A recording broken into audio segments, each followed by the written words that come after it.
Hi, I'm Eva Kimmersing, editor at identityweek.net. I'm here on day one of Identity Week America. I'm joined now by Heather Dahl, CEO of Indicio. Heather, could you just give me an overview of the software? Yes, Indicio helps companies build trusted digital ecosystems. And what I mean by that are ecosystems that allow for the secure and privacy-preserving exchange of highly valuable information without correlation. And that can be done by organizations creating an issuer who issues the information, a holder, the individual or thing that maintains the information, and then a verifier who receives it. And have you had any standout applications and use studies of the software? The development towards trusted digital ecosystems using verifiable credentials and decentralized identity in the past 2 years, the trajectory has been, I feel by the minute and by the day, has been growing and growing. And we're seeing some fascinating use cases being deployed in the areas of travel, financial services, IoT, healthcare.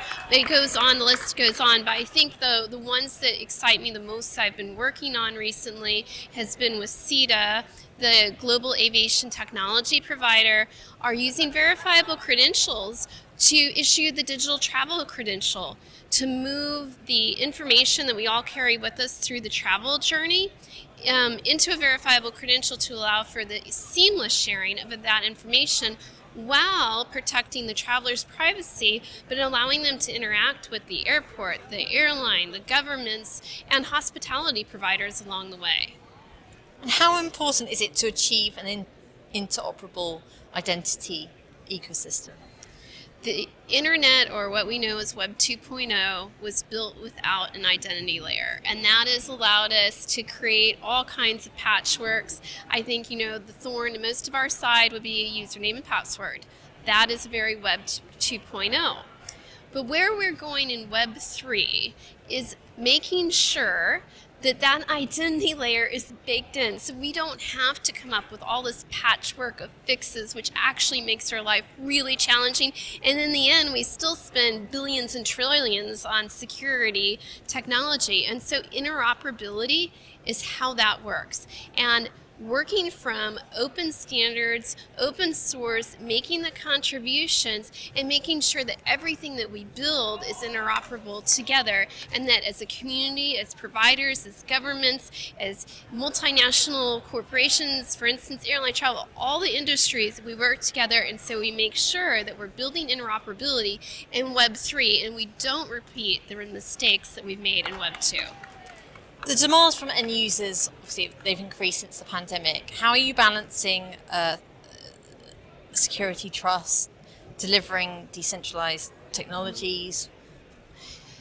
In decentralized identity and how it is used with a verifiable credential in a trusted digital ecosystem, the credential has the encryption and built into the actual credential. So at the verifier, if something has been breached along the way, if something's been tampered with, they know that, and that's through the key exchange that occurs. And so security is baked in.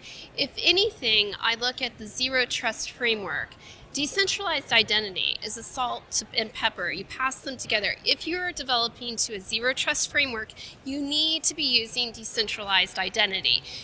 If it's always, never trust, always verify, well, what are you verifying against? A centralized federated identity base that could be breached? And that's where decentralized identity comes in and provides that security that's been missing in the approaches of identity that we've been using. What excites you about, obviously, being here today at Identity Week America? It's fascinating to hear about everyone's progress over the past 2.5 years.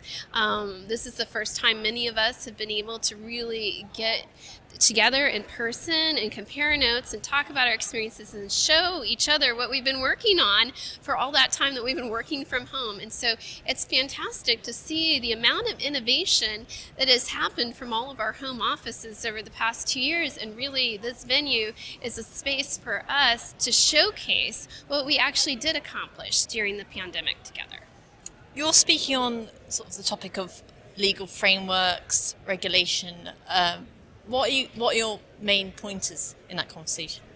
When it comes to governance, especially of decentralized identity, and how do you know whom to trust in a trusted digital ecosystem, I'm talking about how do you make those decisions. And one of the things that I found through my development and work during the pandemic is systems that actually work, that governments are willing to use and that scale. And that is how we developed what we called ecosystem governance. The idea that you need to scale governance out to the endpoints rather than focusing on a centralized registry or rules engine, because that's actually really hard to scale and meet all the participants' governance requirements. And so we'll be talking more about that ecosystem governance and the use of machine readable files to push the governance decisions out to the entities who want to be making their own decisions on what data to trust and what data they don't want to trust, which is, I think, equally as important.